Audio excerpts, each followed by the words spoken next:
നമസ്കാരം എല്ലാ പ്രിയപ്പെട്ട കൂട്ടുകാർക്കും സ്റ്റുഡൻസ് ഓൺ ഫോറിലേക്ക് സ്വാഗതം. ഏറ്റവും പുതുതായിട്ട് എത്തിയിരിക്കുന്ന ഒരു അപ്ഡേറ്റ് ആണ് ഷെയർ ചെയ്യുന്നത്. വിദ്യാഭ്യാസ ബന്ദ് പ്രഖ്യാപിച്ചിരിക്കുന്നുള്ള ഏറ്റവും പുതിയ അപ്ഡേറ്റ് പുറത്തു വരുന്നു. വിദ്യാഭ്യാസ ബന്ദ് ഒഫീഷ്യലായിട്ട് തന്നെ ഇപ്പോൾ പ്രഖ്യാപിക്കപ്പെട്ടിരിക്കുന്നു. അതിൻ്റെ വിശദാംശങ്ങളാണ് ഈ ഒരു വീഡിയോയിൽ ചർച്ച ചെയ്യുന്നത്. അപ്പോൾ അതിലേക്ക് പോകുന്നതിന് മുമ്പ് ആദ്യമായിട്ട് ഈ ചാനൽ സന്ദർശിക്കുന്ന കൂട്ടുകാർ ജസ്റ്റ് ഒന്ന് സബ്സ്ക്രൈബ് ചെയ്യാൻ ശ്രദ്ധിക്കുക. കാരണം ഇങ്ങനെയുള്ള അവധി അപ്ഡേറ്റുകൾ, അതുപോലെ തന്നെ ഹർത്താലുകൾ, വിദ്യാഭ്യാസ ബന്ദിൻ്റെ വാർത്തകൾ, പഠിപ്പ് മുടക്ക വാർത്തകൾ, ഇങ്ങനെ സ്കൂൾ കോളേജ് വിദ്യാർത്ഥികളെ സംബന്ധിച്ചുള്ള എല്ലാ വാർത്തകളും, അതുപോലെ തന്നെ കുട്ടികൾക്ക് ആവശ്യമായിട്ടുള്ള സ്റ്റഡി ടിപ്പുകൾ, ട്രിക്കുകൾ, ഇങ്ങനെയുള്ള ഒരുപാട് കാര്യങ്ങൾ നിങ്ങളിലേക്ക് എത്തിക്കുന്ന ഒരു ചാനലാണ്. അപ്പോൾ അതുകൊണ്ട് തന്നെ നിങ്ങൾ ജസ്റ്റ് ഒന്ന് സബ്സ്ക്രൈബ് ചെയ്ത് കഴിഞ്ഞാൽ ഇങ്ങനെയുള്ള ഒരുപാട് ഇൻഫർമേഷൻസ് നിങ്ങൾക്ക് ഈ ഒരു ചാനൽ കൂടി ലഭ്യമാകുന്നതാണ്. അപ്പോൾ എന്ത് ചെയ്യുക, ജസ്റ്റ് ഒന്ന് സബ്സ്ക്രൈബ് ചെയ്യാൻ ശ്രദ്ധിക്കുക.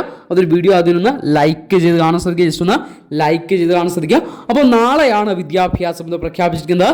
KSU ആണ്, കേരള വിദ്യാർത്ഥി യൂണിയനാണ് നാളത്തെ ദിവസം വിദ്യാഭ്യാസത്തിന് ആഹ്വാനം ചെയ്തിരിക്കുന്നത്. പത്തനംതിട്ട ജില്ലയിലാണ് നാളത്തെ ദിവസം KSU വിദ്യാഭ്യാസത്തിന് ആഹ്വാനം ചെയ്തിരിക്കുന്നത്.